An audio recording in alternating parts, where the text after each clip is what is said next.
All right, welcome to The Explainer. Behind pretty much every complex system we rely on, we're talking power plants, chemical reactors, you name it, there's this invisible brain making all the decisions.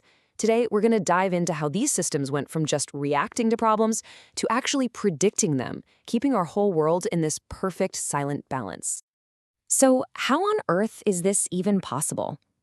I want you to imagine you're in charge of a gigantic industrial kettle. Your one and only job is to keep the water level absolutely perfect. But here's the catch. People are constantly and unpredictably taking steam out of it. How do you stop it from boiling dry or overflowing? That's the challenge in a nutshell. And the solution, it turns out, isn't about just acting faster. It's about a whole different way of thinking. At the end of the day, it all boils down to two totally different philosophies. Over on the left, you've got the reactive approach. You wait for something to go wrong, then you fix it. It's kind of like waiting for the fire alarm to go off before you do anything. But on the right, you've got the proactive approach. Predict the problem and stop it from ever happening. That's like smelling the smoke before there's even a flame. Let's see how these two ideas really play out in the real world. Okay, so let's start with the most intuitive strategy. Just wait. This reactive approach has a fancy engineering name. It's called feedback control. And honestly, it's the simple, super robust backbone of countless systems out there. And this right here, this is the big trade-off.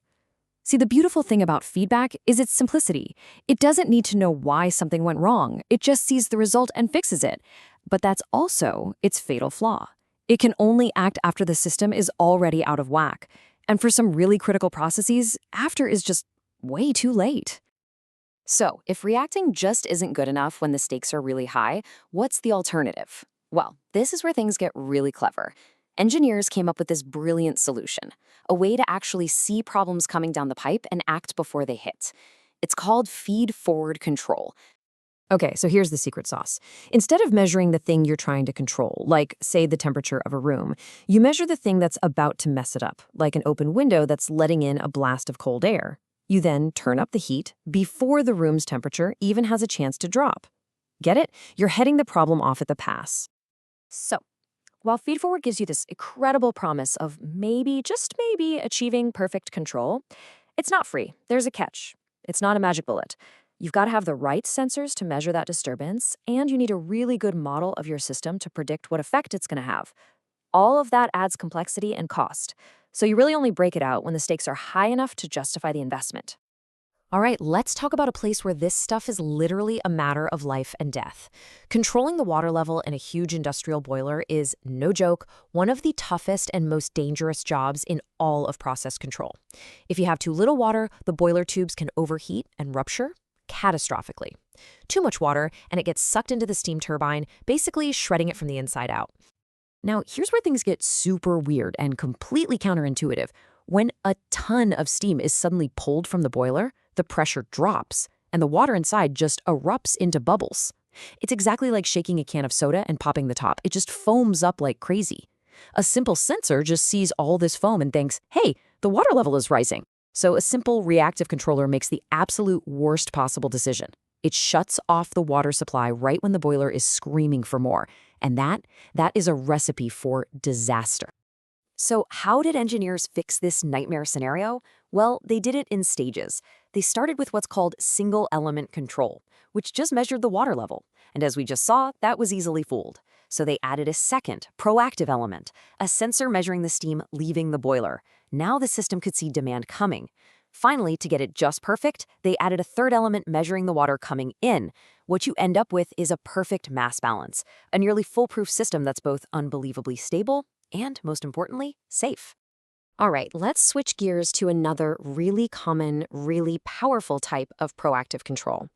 This one isn't just about handling problems. It's about getting a recipe just right, all the time. It's called ratio control. Think about it like this. For every 1 cup of ingredient A, you have to add exactly a ½ cup of ingredient B. Now, the flow of ingredient A might be all over the place. That's your disturbance.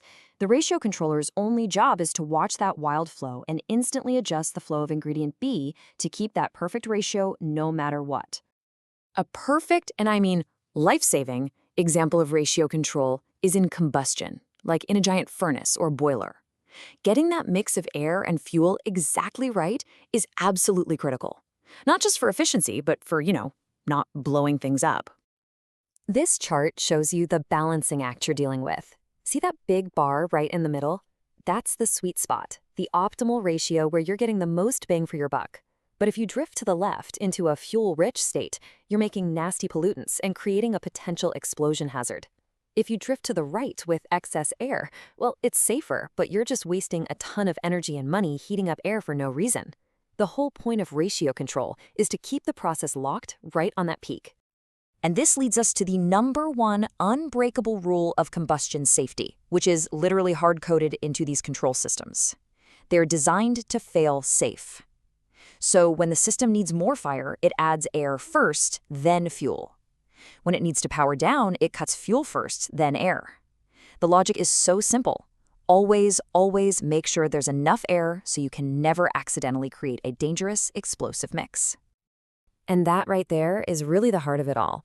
The most sophisticated, most critical control systems in the world don't just sit around waiting for problems to happen. They are actively hunting for the faintest signals of future problems, and they neutralize them before they even exist. It's this proactive, predictive intelligence that provides the silent, invisible stability our modern world absolutely depends on. I mean, think about it.